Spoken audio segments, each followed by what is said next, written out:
Advertencia. El siguiente podcast está basado en hechos reales. Algunos de los casos aquí presentados aún están sin resolverse. Todas las opiniones, conjeturas o hipótesis expuestas a lo largo de los episodios no constituyen en ningún caso acusaciones hacia los individuos mencionados. En los casos ya resueltos, este podcast comprende que los mismos se dilucidaron en el Tribunal de Justicia y no en la opinión pública. Hola criminauta, soy Silvia Batista. Gracias por estar aquí. El Hilo del Crimen vuelve a estar live por ser el primer episodio del año. Gracias a todos los que ya se han conectado, a los que se van a conectar durante el episodio y gracias a los que luego nos verán por la plataforma de GW5 Network. Este será el primer episodio, como les dije, del año y luego vamos a regresar a nuestro formato regular. Hoy tenemos un episodio muy especial. No solo estamos live y podrán escribirle preguntas que nuestros criminautas tengan a nuestra invitada especial. Una invitada por quien siento una profunda admiración, cariño y agradecimiento por todo lo que ha hecho y por haber aceptado nuestra invitación. El Hilo del Crimen recibe a Sorimar Betancourt, la mamá de Stefano y de Ana y fundadora de la Fundación Stefano Steenbacher Betancourt. Pero antes, recuerda, criminauta, que puedes vernos por GW5 Network y escucharnos a través de todas las plataformas de audio. Y ahora, criminauta, es hora de desenredar el hilo del crimen.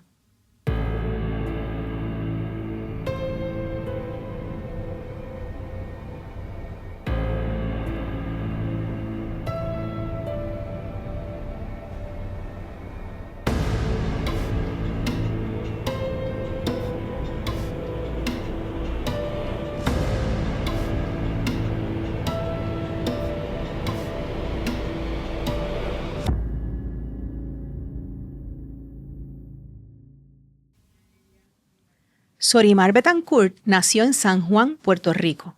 En 1989 se graduó de la Escuela de Negocios de la Universidad Emory con un título en contabilidad.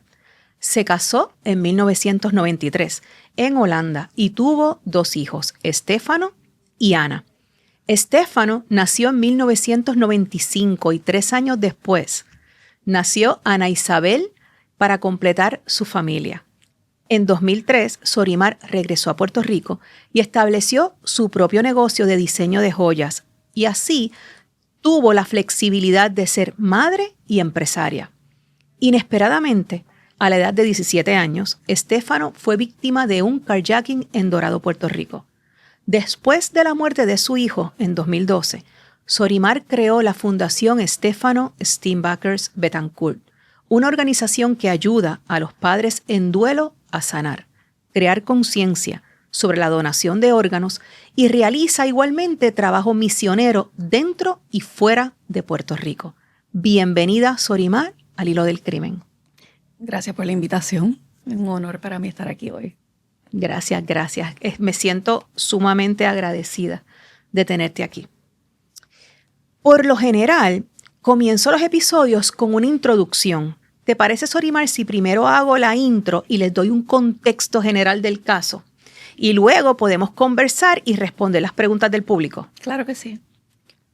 Antes de ir sobre los datos generales del caso, quiero mencionar que este episodio no existe para revivir una tragedia. Existe para nombrar una pérdida, para honrar una vida y para escuchar con respeto a una madre que transformó el dolor en un legado. Comencemos. Quiero contarles un poco de Stefano. Stefano nació en Holanda y creció ayudando a los demás, una acción que sus seres queridos le inculcaron al enseñarle a dar a los más necesitados, como por ejemplo, alimentando con su familia a personas sin hogar en Puerto Rico. Stefano siempre estaba dispuesto a ayudarlos a mejorar sus vidas. A Stefano también le encantaba viajar y aprender sobre otras personas y otras culturas. En su corta vida viajó a más lugares de los que muchos adultos llegan a visitar. Fue su pasión por viajar y ayudar a los demás lo que lo llevó a decidir a sus 17 años regresar a Holanda para terminar sus estudios de secundaria y luego universidad, y así convertirse en un dignatario con la esperanza de algún día cambiar el mundo. Stefano tocó la vida de todos los que lo conocieron y aún hoy día su historia y su legado se mantiene tocando la vida de todos los que tenemos la maravillosa fortuna de conocer a su mamá y la hermosa gesta que ella realiza en cada vida que toca. Vamos entonces a los detalles generales del caso. Luego vamos a ir a los pormenores con Sorimar. El domingo 24 de junio de 2012, Stefano había estado celebrando el cumpleaños de su querida hermana Ana en la residencia de Dorado. Cerca de las 4 de la tarde, Stefano salió en dirección a San Juan mientras que su madre, su hermana y unas amigas irían en otro vehículo. Al poco tiempo de estar en la carretera 693 de Dorado, Stefano sintió un leve choque por la parte posterior de su guagua. Inmediatamente Stefano se comunicó con su mamá. Sorimar se mantuvo con él en llamada mientras Alexis Amador Huggins y John Anthony Morales López, en complicidad mutua, continuaron chocando la guagua de Stefano, intentando arrebatarle el auto, ya que querían robar una guagua para unos amigos que estaban dispuestos a pagarles $1,500 y acordaron dividirse la ganancia mitad y mitad. En un viraje, Stefano logró ver la tablilla del auto que lo venía siguiendo y le dio dicha información a su mamá. Era una guagua blanca Jeep Compass. Según ellos, ese día era un buen día para hacer un carjacking. Los hechos que siguieron a continuación los escucharemos de la voz de Sorimar. Sorimar, primeramente siento tanto dolor por todo lo que esto te ha causado, te causó y te ha causado. ¿Te parece si conversamos un poco y vamos sobre las preguntas? Claro que sí. ¿Qué sucedió después de esa llamada? Pues luego de esa llamada se cortó la comunicación y yo le pedí a Ana que volviera a llamarlo a ver qué estaba pasando y él no contestó. Volvimos a tratar de llamar y tampoco contestó. Y ahí yo dije, déjame yo ponerme en el carril de emergencia y ver qué ha pasado, porque se empezó a formar un tapón. Y ahí en el carril de emergencia nos dimos cuenta de que estaba la guagua de él al otro lado de la carretera, había ya chocado el muro y ahí mi hija empezó a gritar y las amiguitas también. Yo tenía 4 niñas en el carro más Ana Isabel. Y entonces yo dije, bueno, aguanta el teléfono, a ver qué está pasando. Doy un viraje entre medio de los carros para ver, ¿verdad? Porque ahí sí podía estar al frente de la guagua de Stefano. Y había un señor y le dije, ese señor, ese es mi hijo, él está bien. Y me hizo así con el dedo, como que no. Y ahí empezaron a gritar las niñas. Le dije a Ana, llámate al 911. Yo terminé de cruzar la avenida y me estacioné lo más lejos posible para que nadie pudiese ver lo que estaba pasando de las niñas que estaban en mi carro. Y ahí pues me bajo a averiguar qué estaba pasando con Stefano y lo vi como acostado así en la ventana, con la cabeza así. El carro estaba prendido, estaba trancado también, así que no podía llegar a él. Y empecé como que a decir, wow, tengo que entrar en este carro. Uh-huh. Y ahí me voy a buscar algo para romper los cristales para poder llegar a él. Y buscando ese tipo ¿verdad? Conseguí como un palo de metal. Uh-huh. Y ahí empecé por el cristal de atrás, que tenía una bala ya. Pero yo dije, bueno, si empiezo por acá, los cristales no le caen encima, puedo treparme y llegar. Claro que no, se me olvidó que estaba lleno de cosas el carro, así que por ahí no lo pude hacer. Di la vuelta a la mano derecha del carro y había un señor ahí que estaba tratando de romper el cristal con su propio dedo, metido en el roto de la bala, que había lamentablemente llegado hasta donde Stefano. Y ahí pues yo rompí el cristal del asiento, o sea, del pasajero de atrás, y él me abrió. Doy la vuelta para poder abrirle la puerta a Stefano y tratar de sacarlo. Y él me decía, no señora, no lo mueva. Me decía, póngase a rezar. Y empiezo a rezar. Y empiezo, Padre nuestro, Cristo, salve María. No podía rezar. Y yo dije, no, yo no puedo rezar, pero sí le voy a dar todos mis ángeles a mi hijo. Amén. Porque siempre he dicho que tengo ángeles en la cabeza. Así que esa noche se los di porque había que hacer algo drástico para poder ver si Estefano, ¿verdad?, cómo le íbamos a ayudar. Y ahí, pues, el señor que me dijo que él no estaba bien, vino donde mí, yo tenía el 911, estaba diciendo, y así mismo fue, como my son was shot. Lo dije en inglés, porque Estefano siempre hablaba inglés. Y yo, my son was shot. Y yo decía, y tengo el número de licencia, del license plate del carro. Así que también se lo di. Y ahí, pues, me preguntaron, en esa ¿dónde llamada, tú estás? ya tú diste la tablilla. Entiendo que sí, que se le dio a la gente del 911, pero decía, por favor, ayúdenme, Claro. porque él está herido. Y me decían, ¿dónde tú estás? Y yo decía, es que estoy en Dorado, pero no sé el número de la carretera. Y ahí, pues, el señor que estaba al lado mío me dijo, yo soy de Dorado, yo sé. Y le di el teléfono y él terminó la llamada con el 911, en lo que yo estaba tratando de ver cómo íbamos a parar la sangre que le estaba saliendo a Estefano en ese momento de su cabeza. Y fue duro, porque el tiempo se fue así de rápido. Y entonces tratando de ver cómo resolver para poder ayudarlo a respirar, o sea, a que no perdiese tanta sangre Y en lo que llegaba a la ayuda. ambulancia. ¿Llegaron relativamente rápido y lo trasladaron a centro médico o a dónde lo trasladan? Pues yo siento que sí, que llegaron bastante rápido, que lo trasladaron primero hasta a una unidad estabilizadora en el mismo hospital de Dorado.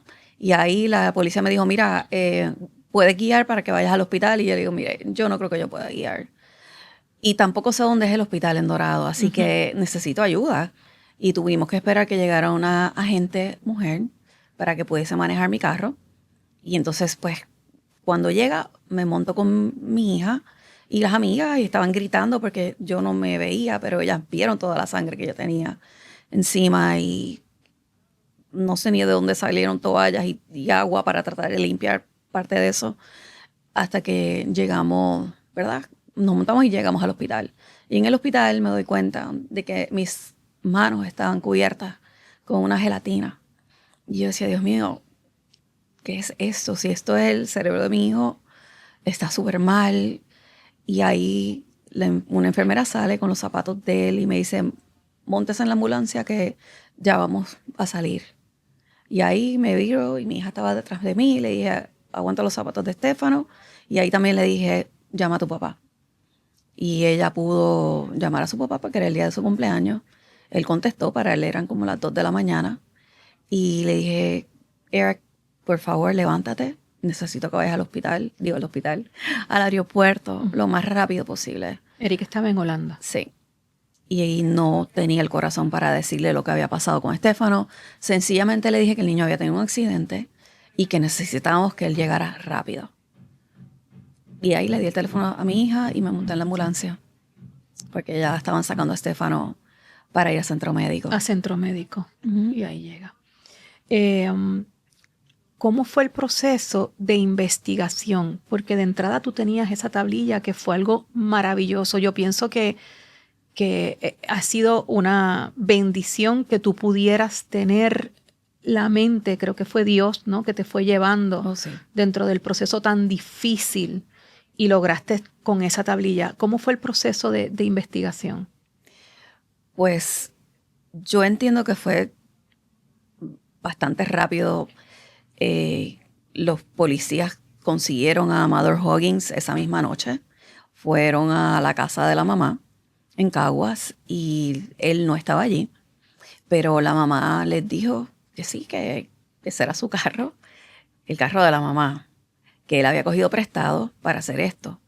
Y al próximo, ¿verdad?, por la mañana, pues sí, ella acompañó a su hijo a la policía, según lo que yo tengo entendido, porque yo no estaba ahí. Yo estaba en el hospital. Y ahí mismo en el hospital me cuestionaron a mí, porque yo no iba a salir del hospital a ningún lugar que no fuera a estar con mi hijo. Estar con Estefano. So, nos dieron un espacio y ahí nos cuestionaron, me preguntaron qué había pasado. Y yo, pues, les dije lo que sabemos.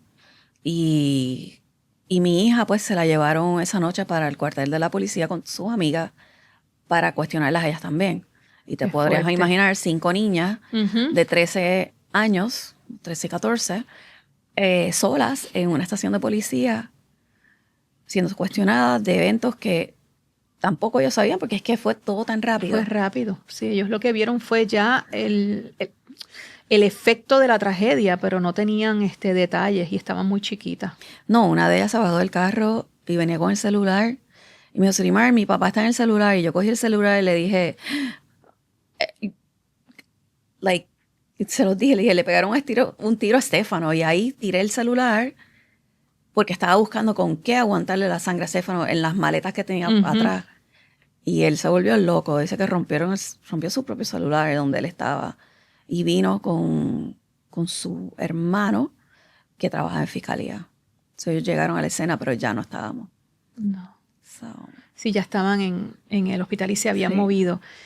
Gracias entonces a que tú tuviste esa información del auto, dieron esa misma noche con uno de los sospechosos, porque fueron dos. Sí, se dio con uno y aparentemente pues él había acusado a otra persona que no era la persona, no era John Anthony, había puesto otra persona como que era cómplice. Y eso tardó tiempo en lo que la policía pues... Sí, retrasó el proceso. Sí. Pero nada, que yo puedo decir que la policía se votó, la gente del FBI, que también la fiscal me dijo, mira, necesitamos saber dónde fue el caso, dónde estaba el carro, para poder ir a analizar las cosas.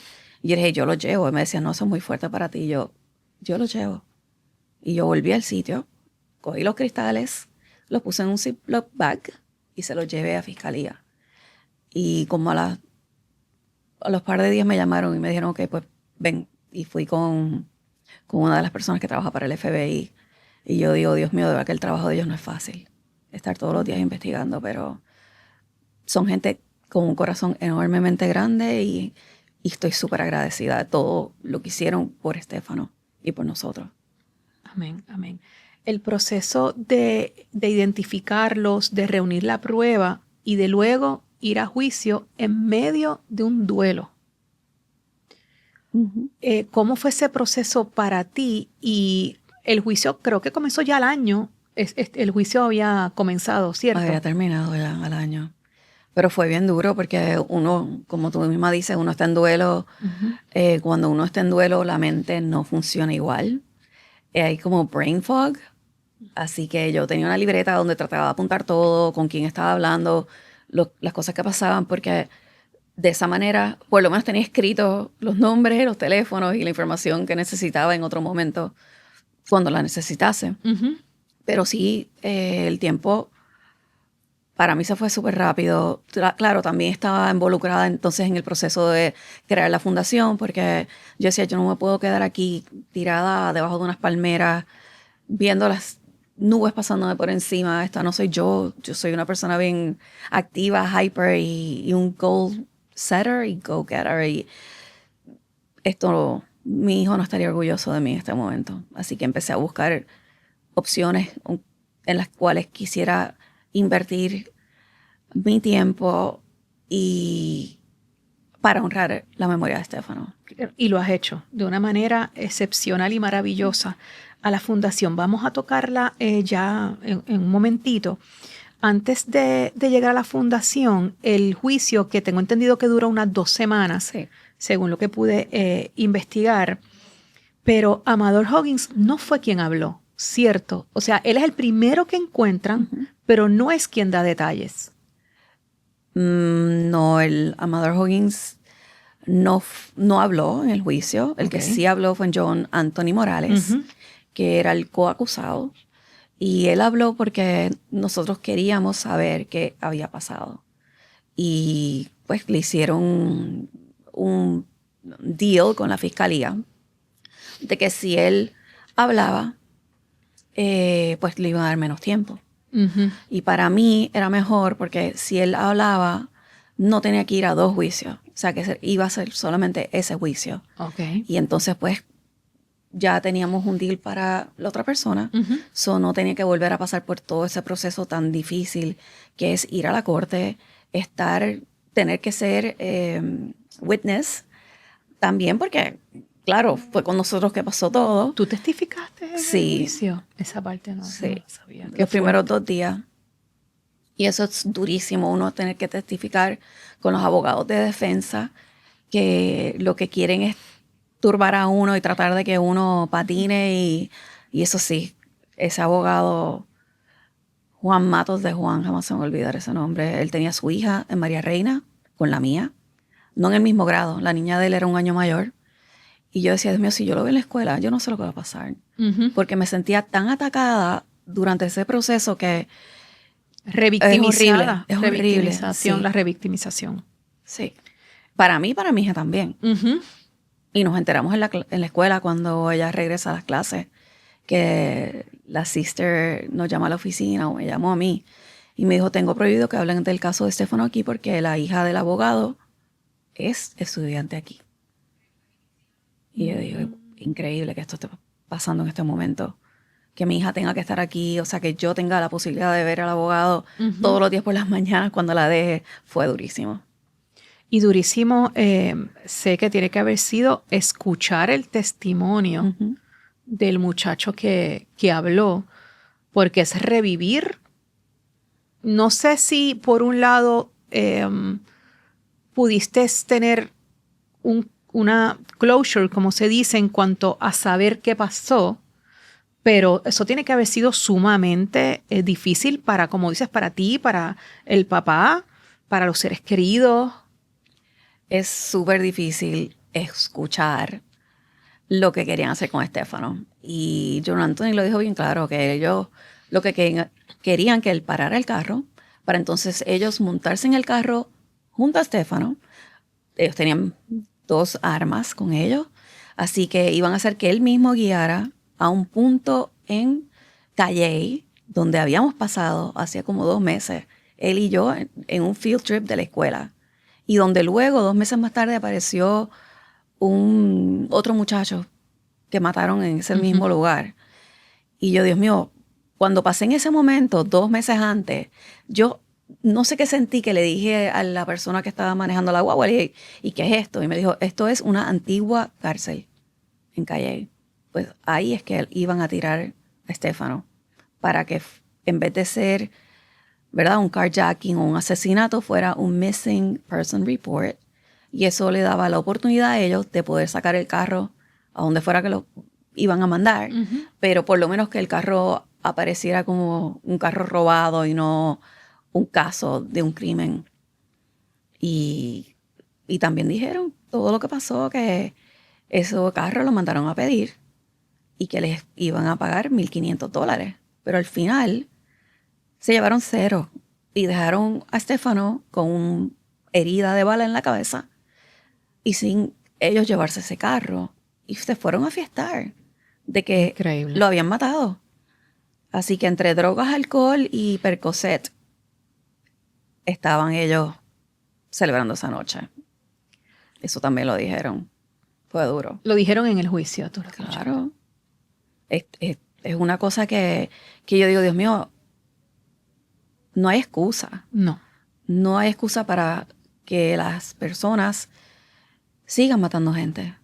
¿A cuenta de qué? O sea, sin pensar en las consecuencias para la familia. Es durísimo.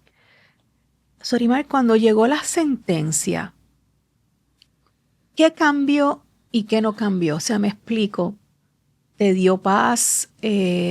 ¿Sentiste que a partir de ahí tú podías tener ese closure que mencioné anteriormente, o la sentencia simplemente no cambió nada? Pues fíjate, la sentencia llegó 2 días antes del quinceañero de mi hija. Y yo estaba en Miami porque me dio cáncer, así que ya me habían operado de cáncer de seno. Vengo a Puerto Rico para el quinceañero de mi hija, tengo que ir a la sentencia primero, esos 2 días, y luego el tercer día o el cuarto era el quinceañero de la nena. Y después de eso me tuve que regresar a Miami a coger quimioterapia. Pero la sentencia para mí fue como que una manera de que hubiese un poco de closure en el proceso. Y te digo que el abogado trajo a una persona a hablar de lo que es el Percocet. Y que él, pues, si no tenía Percocet, estaba como agresivo o estas cosas, o con Percocet se ponía agresivo. Yo le dije, mire, a mí me dieron Percocet hace menos de un mes atrás para poder procesar el dolor del cáncer que me dio y la operación. Y a mí no me dieron ganas de matar a nadie. O sea que eso es una excusa. Ujú. Y, como te digo, luego lo veo de manera de que sí es un cierre tener esas dos personas que están en la cárcel y poder saber de que por lo menos uno de ellos le dieron 30 años, ahora va por 24, pero ninguno de ellos va a estar matando a más personas. Y eso me dio paz.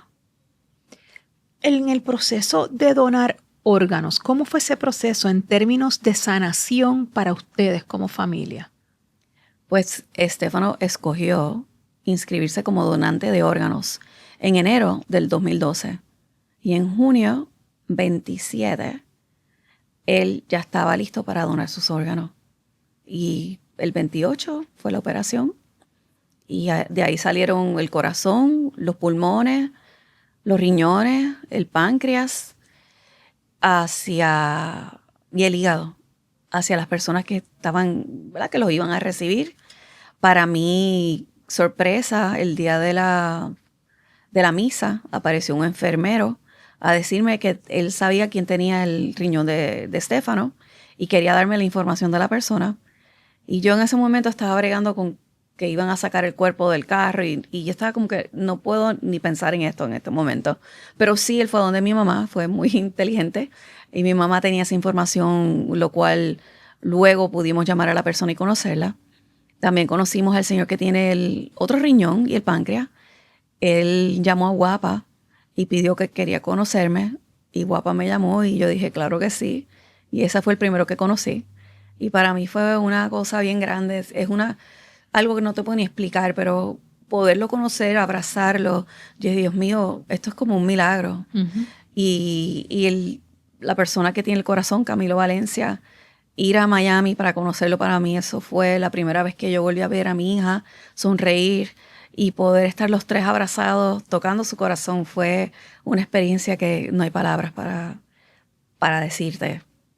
Al igual que cuando conocimos a la señora que tiene el pulmón izquierdo de Estefano, ella se llama Joan Iulucci, está en Nueva York, y ella es una persona que trabaja creando conciencia de donación de órganos todo el tiempo.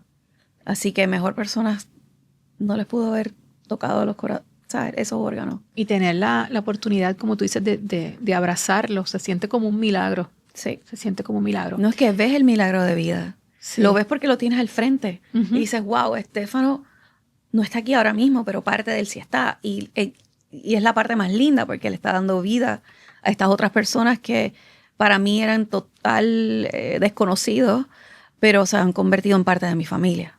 Uh-huh.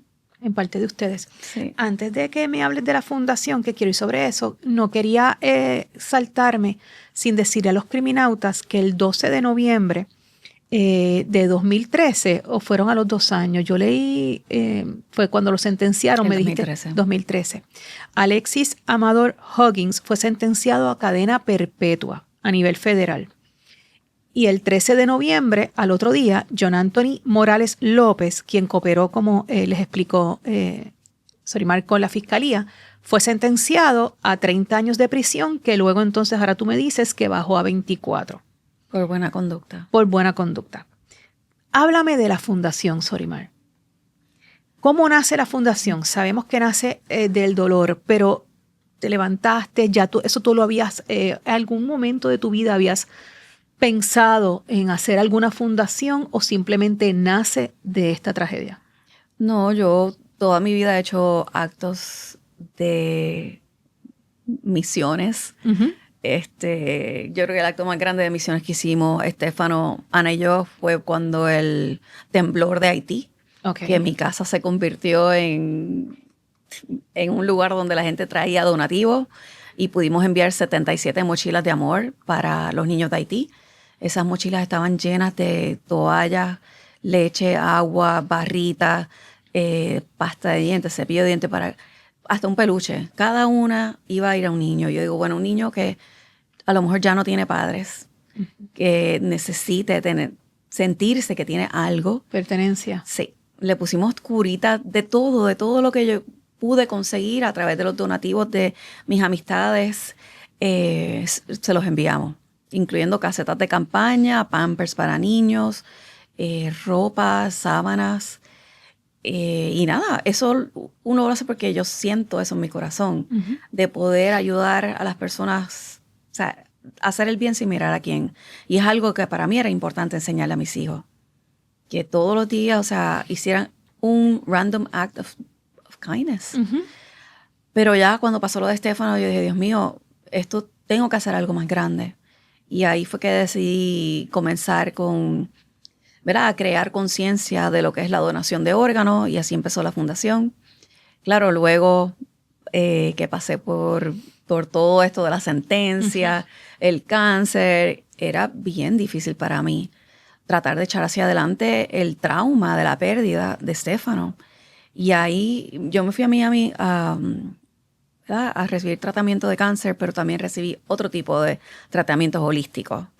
Y eso me ayudó un montón. Y se lo decía al doctor, yo digo, pero ¿por qué me tienes que dar quimioterapia si puedo hacer esto holísticamente y ya tú me operaste, me sacaste el cáncer? Y él, no, hay que hacer esto. Y yo, bueno, pues perfecto. Pero sentí que, y siento todavía, de que esa es mi misión, apoyar a otras familias en duelo por las pérdidas como sean. O sea, la mía, pues, asesinato, homicidio, pero hay otras que son porque la gente se quita la vida, porque les dan cáncer y se mueren. Accidentes. Porque todos estos accidentes, por lo de el alcohol, ¿verdad? Los borrachos que lamentablemente pues matan a las personas. Y de eso se trata, ¿verdad? Ahora más otro de los pilares de nuestra fundación, que es el pilar más grande que tenemos.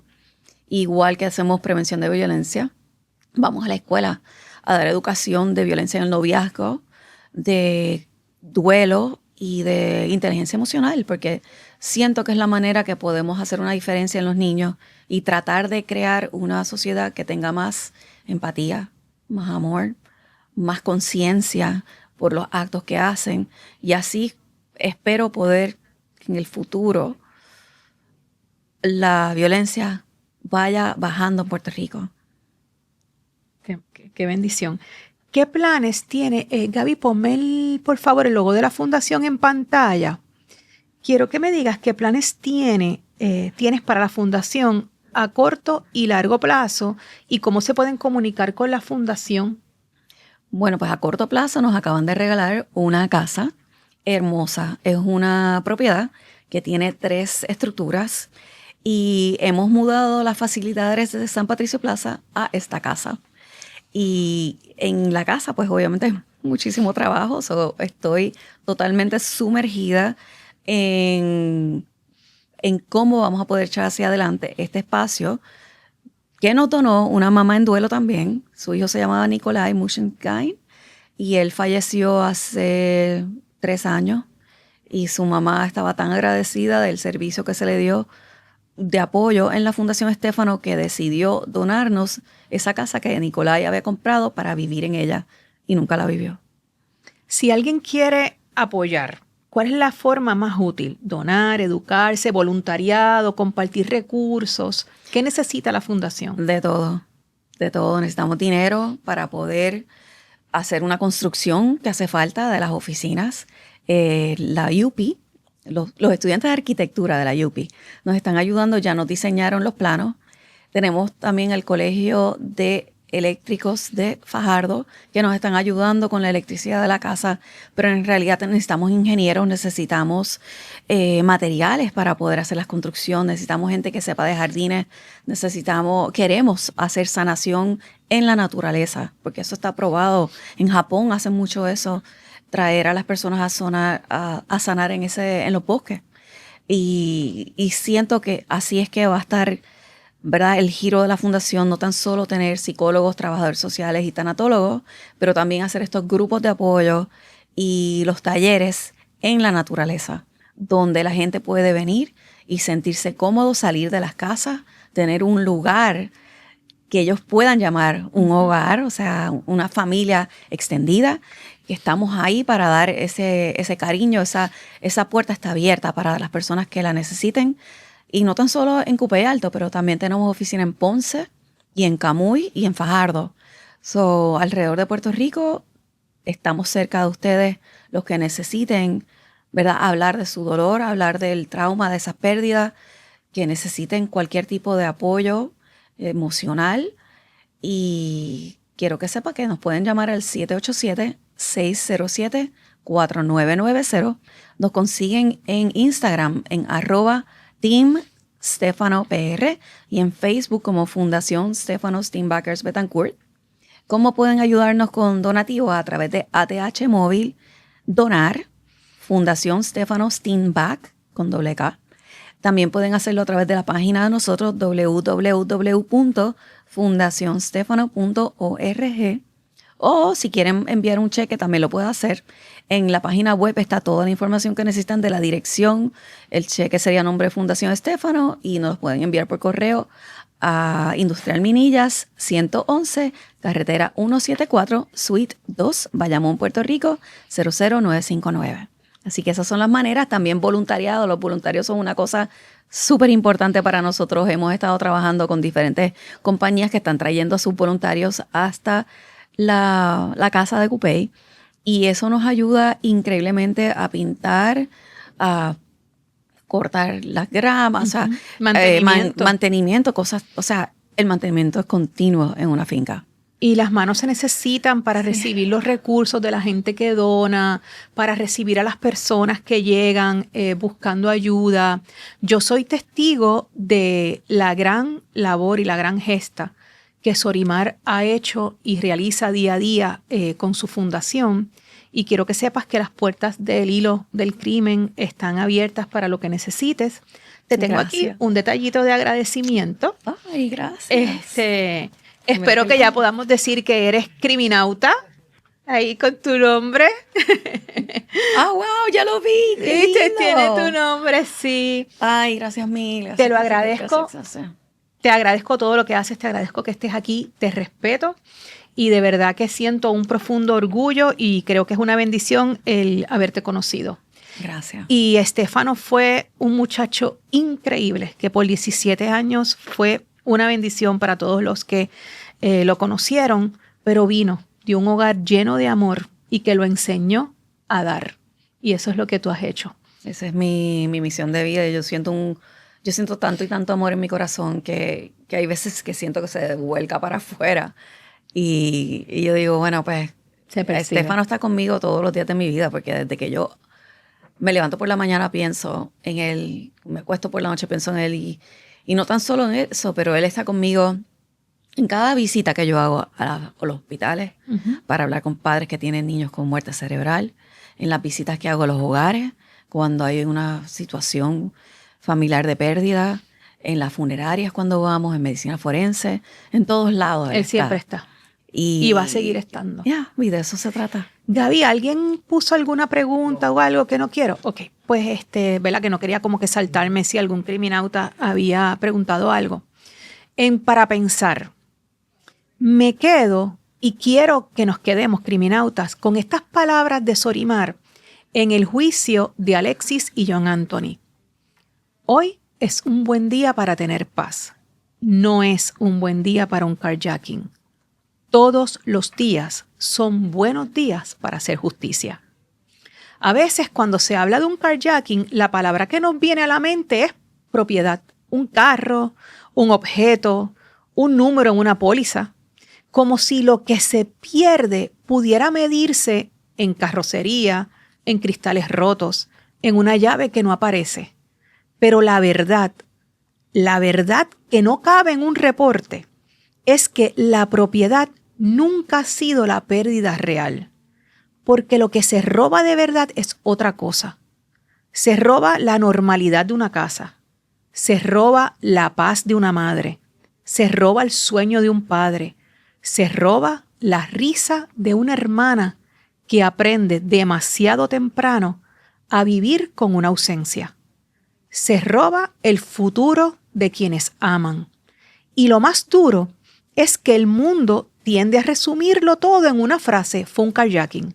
Como si ese término, como si esa frase alcanzara para explicar la dimensión del vacío.